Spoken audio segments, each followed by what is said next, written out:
부자 동네 1번지에 최근에 건물이 하나 세워졌어. 회원제로 스파도 있고 뭐 파티룸 뭐 이렇게 해가지고 뭐 건물을 하나 지었는데 와 대박이다 했는데 신도시 프라자 상가처럼 그냥 벽돌이 하나 딱 세워진 거야. 벽돌이. 그게 요즘에 뭐 뉴스에서도 나오고 여러 채널이나 유튜브 영상에서도 다뤘거든. 그 부분에 대해서 얘기하려고 카메라 켜봤고. 안녕하세요, 황금돼지입니다. 여름인데 한창 날씨가 덥다가 장마가 오려고 하는지 조금 날씨가 흐리고 선선한 것 같아가지고 오랜만에 저희 사무실 앞에 한번 나와봤어요. 여기 저희 사무실이죠. 나중에 한번 강의를 듣거나 상담 오실 일이 있으면 이쪽으로 오시면 됩니다. 춘천 닭갈비 있는 건물 4층에 있으니까 오시면 되고, 이 앞에는 좀 식당이 많죠. 세종대로 1번지 있잖아. 대한민국의 중심, 종로, 찐 서울, 거기에 있는 도로 중에 하나가 세종대로. 그 광화문 광장 알아? 이순신 장군 동상 있고 그게 세종대로인데 그 1번지가 어딘 줄 알아? 광화문에 있는 건물. 광화문에 있겠지. 그 도로에 있으니까. 청와대야, 청와대. 1번지라고 하면 그 주소로도 상징성이 있잖아. 그래서 우리 지방 같은 데 가면 지번을 따서 식당 이름을 따기도 하고 약간 그렇게 하는데, 대한민국에서 그래도 부자 동네 중에 하나가 또 청담동이잖아. 부자 동네 1번지에 최근에 건물이 하나 세워졌어. 상류층들이 무슨 커뮤니티 시설을 해가지고 회원제로 스파도 있고 뭐 파티룸 뭐 이렇게 해가지고 뭐 건물을 하나 지었는데, 프랑스의 유명한 건축가가 그걸 설계를 했거든. 내가 강의할 때도 얘기하잖아. 뿔테 안경에 혀 굴리면서 철학과 뭐 공간의 미 어쩌고 하면서 그런 거 있잖아. 네. 우리랑은 좀 결이 안 맞잖아. 그런 분이 설계를 했어. 그래서 처음에 조감도가 나왔는데 와 대박이다 했는데 신도시 프라자 상가처럼 그냥 벽돌이 하나 딱 세워진 거야. 벽돌이. 내가 깍두기를 좋아하거든. 소고기 먹을 때도 깍두기를 잘 먹고 짜장면 먹을 때도 깍두기를 먹는단 말이야. 근데 거기서 이제 빨간 페인트 칠만 하면 그냥 깍두기인 거야. 맛있게 생겼더라고.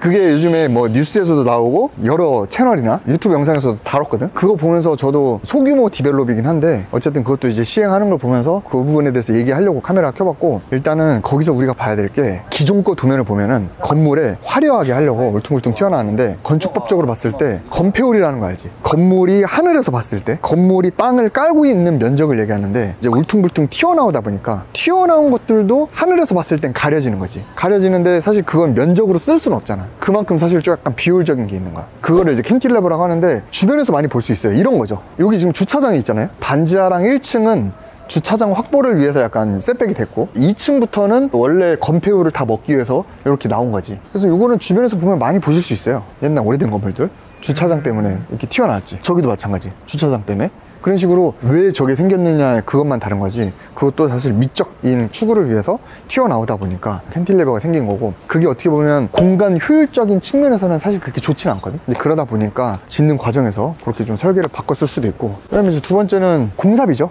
우리가 공사를 하려면 효율이 좋으면 공사비가 내려가. PD도 우리가 편집하는데 그냥 똑같은 거 해가지고 컨트롤 C 한 다음에 VV 하는 게 되게 쉽잖아. 똑같은 말만 하면. 근데 막 촬영할 때도 원 테이크로 안 가고 막 이것 찍었다 저것 찍었다 막 이렇게 해버리면 복잡하잖아. 그러니까 공사할 때도 똑같은 평면을 그대로 찍어서 올려버리면 사실 굉장히 효율적이니까 공사비가 좀 내려가거든. 근데 이제 불규칙적으로 막 튀어나오고 막 이렇게 하다 보니까 형틀도 다시 막 해야 되고 막 구조도 잡아야 되고 하니까 이제 공사비가 많이 올라가는 거지. 그래서 이제 경제적으로 봤을 때 공사비를 좀 내리려고 뭐 그렇게 한 것도 있고, 그런 케이스 같은 경우에는 강남에 있는 오피스 건물이나 회장님들이 약간 강남 이면에 꼬마 빌딩 하나 사놓고 싶을 때 이쁜 거 살려고 하잖아. 지금 이 동네에는 다 빨간 벽돌이잖아.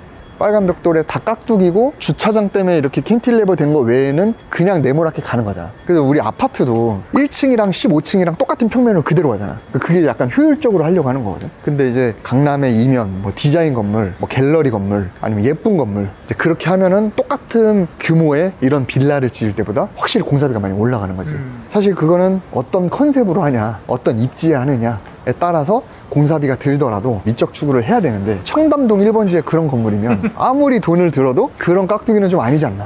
그런 게 좀 아쉬운 것 같아. 근데 설계에는 그렇게 나왔는데 공사를 그렇게 지어도 돼요? 안 되지. 히스토리를 보면은 프랑스에 약간 달팽이 먹는 그런 분이 그렇게 설계를 했는데, 한국에 와서는 감리를 한다거나, 감리가 이제 감시하는 거지. 중간에 설계자가 또 바뀌었어. 사실 사업을 하다 보면은 돈이 부족하다거나 처음에는 이렇게 설계를 했는데 조금 아쉬워. 업그레이드 할 때도 있고 뭐 그러다 보니까 그런 측면에서 약간은 다운사이징도 하고 좀 바꾸기도 하고 효율화도 하고 약간 그렇게 하는 거지.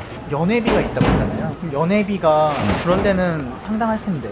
분양받는 거? 네, 그렇죠. 나도 자세히 모르는데 처음에 이제 짓기 시작할 때 어느 정도 분양이 된 걸로 알고 있거든. 이미 뭐 돈 쐈는데 막상 까보니까 건물이 그지 같아. 근데 그걸 내가 이제 유튜브를 찾아보니까 변호사분들이 이게 그냥 참고용이기 때문에 법적으로 큰 문제는 없대. 그리고 그 밑에 상황에 따라 달라질 수 있습니다. 그런 거 하나 한 줄 때문에 살아나는 거잖아요. 뭐 그런 게 있기 때문에 조금 애매하다 하더라고. 아무튼 그런 게 있고, 마지막으로는 금융이지. 우리도 지금 강남에 근생 건물을 시행을 하고 있잖아. 근데 그것도 이제 요즘 대출이 막히다 보니까 저도 이제 PF를 해가지고 풀어서 이제 진행을 하고 있는데, PF를 하면은 이제 저축은행이나 아니면 증권사에서 돈을 주는 거거든. 저 이번에 강남에 근생 건물 지을 건데 공사비가 예를 들면 50억이 나왔어요. 50억 빌려주세요 하잖아. 그러면 이제 저축은행에서 코딱지만한 거 짓는데 무슨 50억이야. 지금 지방에 프라자 상가 같은 거 내가 PF 해줘봤는데 거기는 너네보다 더 큰데 거기는 50억도 안 들었어. 그러니까 이제 금융기관에서 대출을 해줄 때 공사비는 조금 보수적으로 보는 것 같아요. 그러니까 아까 내가 얘기한 대로 규칙성, 그런 컨셉이나 디자인 이런 거에 따라 똑같은 면적이라 하더라도 공사비가 달라지는데, 금융기관에서 인정하는 어느 정도의 그 공사비가 있거든. 근데 이제 거기가 그 건축주가 바뀌었어.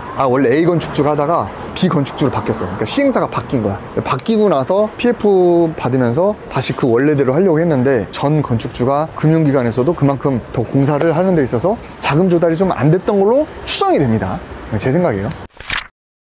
시행을 하다 보면은 여러 가지 요인을 봐야 되는데, 우리가 이제 뉴스를 보면서 여러 가지 사회적 이슈가 있잖아요. 연예인이 건물 샀네, 이번에 정책이 어떻게 바뀌었네, 어디 시행사가 망했네, 어디 건설사가 부고 났네, 막 이제 그런 걸 보면서 저거 봐라 이렇게 할 게 아니고, 저거는 왜 어떤 배경에 의해서 저렇게 되는지, 그럼 나는 어떻게 앞으로 투자할 때 조금 참고할 게 뭐가 있을지. 비록 내가 뭐 대규모를 하거나 큰 아파트 시행하고 이런 건 아니지만, 작은 꼬마 빌딩 투자하는 거지만 어느 정도 그런 흐름에 맞춰서 좀 참고하고 도움이 될 게 있으면 하면 좋을 것 같다.